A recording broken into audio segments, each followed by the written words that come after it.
Hello and welcome back to Asia Now. My name is Alex, and in this video I'll tell you about an American archivist and a friend to the Filipino people who has passed away, two Filipino women caught smuggling for African syndicate, arrest made in methanol poisoning case in Vietnam, Manila airport news, luxury cars, plus much more, beginning with the USD to peso exchange rate. Overnight, the dollar failed a little bit dropped a bit drastically actually compared to the USD. It's been hovering over 58 for the dollar, but now at 57.77.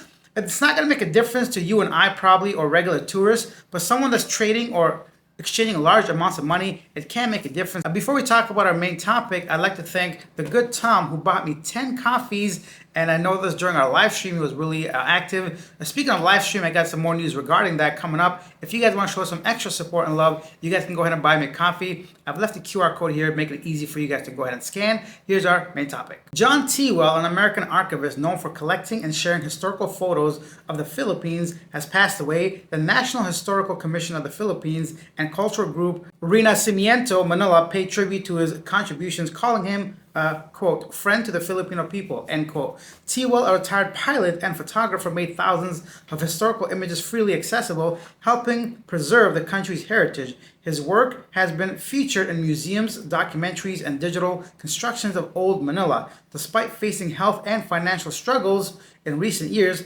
he remained committed to sharing Philippine history.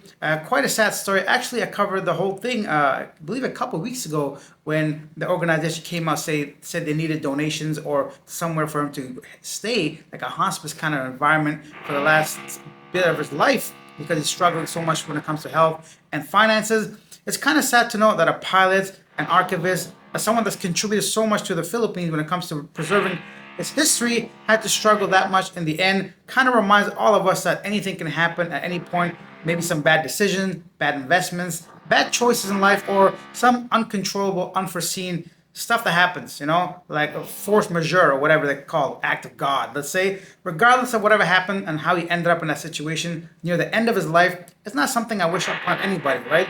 Being away from home or family, not having much going on, and relying on other people's, support and help at a later stage in life is not really typically how we all want to spend our later years. May he rest in peace. Leave your thoughts down below. If you know him personally, have seen any of his work, I'll try to go ahead and leave the link to his Flickr account if you guys want to go ahead and see some of his actual work, because sometimes certain photos, books and all that stuff can be held behind closed doors or like in museums, or the rights aren't really freely available for everybody to use, even like videos like this, for example, right? So good for him for trying to spread some positivity.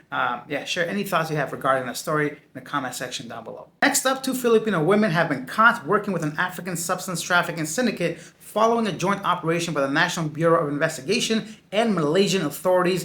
In February 13th press release, the NBI said that January 25th, they received intelligence about a trafficking syndicate recruiting Filipinos to transport suspected substances from Malaysia to Hong Kong.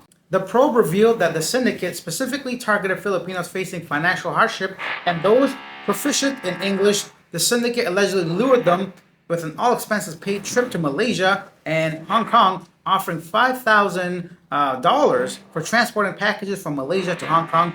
The recruits were told that the packages contained Malaysian goods ordered by Hong Kong businessmen. The Bureau said that they sent a team to Malaysia after verifying the information and confirming the identities of the two targeted Filipinos. The NBI worked with both the Philippines Embassy and Royal Malaysian Police. The joint operation resulted in the arrest of female syndicate member and seizure of 2.3 kilos of that white powder before it could be delivered to the Filipino recruits. The NBI said that the two women were successfully repatriated to the Philippines, preventing them from facing potential criminal charges in Malaysia. The women told investigators they were recruited by Filipino citizens in the Philippines, while in Malaysia, they allegedly received allowances for food and sightseeing as they awaited their flight to Hong Kong. Must be nice getting paid, having an all-expense vacation paid for, sightseeing, and having your government bail you out before you face any charges. Yeah, so you can leave your thoughts down below regarding that. And in the whole article, they kept referring to the women as victims. I'm not going to go ahead and do that because I don't feel as if they are. I understand the hardship and financial and all that, but going to a different country to do all this kind of stuff, It's not something I want to promote. I just wonder what would happen if a man like myself did this. I wonder if my government would come and rescue me. Next up, the NBA Director Jimmy Santiago presented to the media 4 suspects involved in crimes against those who aren't yet 18 years old, following their arrest in 2 separate operations. They arrested a woman and her accomplices for crimes against a total of 8 kids, including her 4 daughters, the youngest being 10-month-old infant. Meanwhile, another suspect was arrested alongside a foreign national and charged with possession of inappropriate material, photos, images, videos, and content like that. Absolutely despicable. Now, I brought this story specifically for a couple of reasons. Number one, I don't want anyone watching this thinking I'm specifically targeting foreign nationals, Americans, or whichever, and highlighting only their crime. That's not my goal here. I simply go ahead and relay any main stories that are in the news. And also, one thing that always kind of confused me about the NBI and how they present these criminals, I understand the whole logic behind innocent until proven guilty. I get that. But my point is, if you're going to go ahead and parade these people in front of camera, why do you allow them to cover their face? It makes no sense. Either bring them out, show them to the world, or keep them locked away until somebody is either proven innocent or guilty. And then the Bureau of Customs reported the discovery of 1.4 billion peso worth of imported luxury vehicles, including Ferrari, Lamborghini, Maybach, Maserati, in separate warehouses located in the cities of Pasay and Paranaque. So they raided these 2 warehouses based on information and photos of allegedly smuggled luxury vehicles being sold online. Could you imagine, like, how do you think it's gonna happen, man? You got Ferraris and Lambos and Maybachs running around this town. People are gonna notice, man. It's just, I don't understand the logic behind that, but I guess, I don't know. I have nothing to say about that. I just feel like it's an easy way of just putting a target on your back if you're a criminal. Keep it on the low, man. Come on, bro.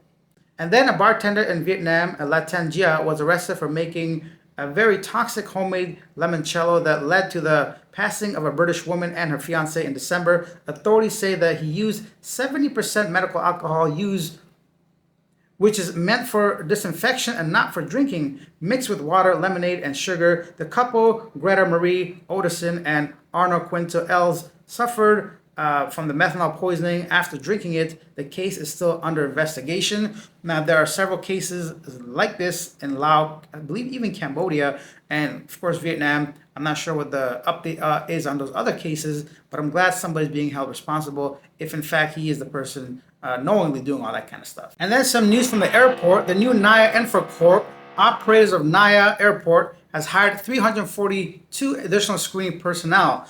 These include 195 non-passenger screeners, 18 supervisors, and 129 access control screeners.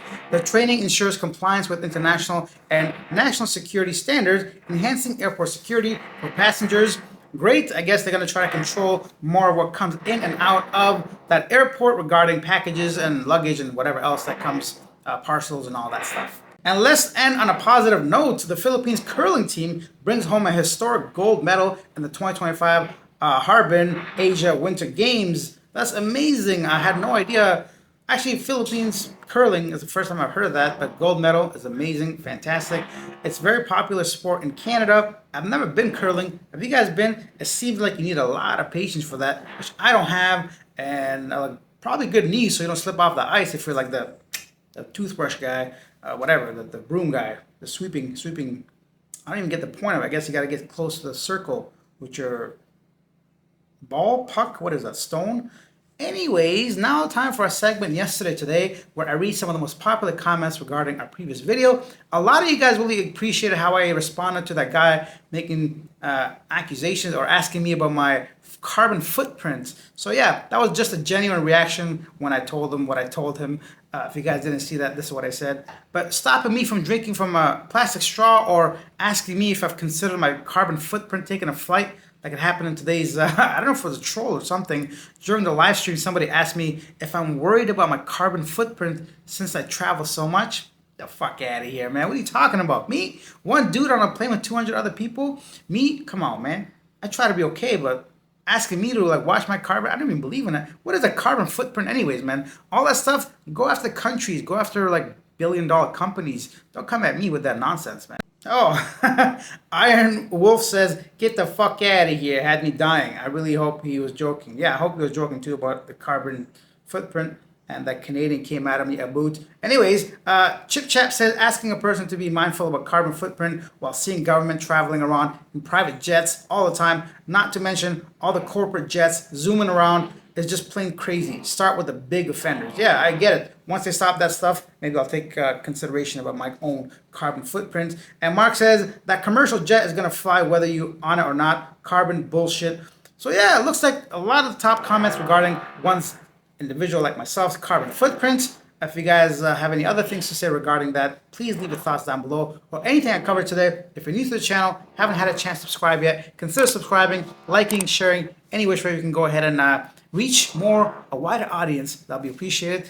I'm going to be off tomorrow. I don't think I'm going to make a video. Perhaps I'll try to do a live stream if I have time for it. I'll be going to Luang Prabang, the old capital city of Laos. So you guys have a wonderful weekend. Have Valentine's Day if you guys celebrate that stuff, and I'll see you then. Bye. I'm going to be traveling to the capital city, the old capital city of what's it called? Luang Prabang. What's the name, Pam? Luang Prabang. You're damn. Limoncello. What's limoncello?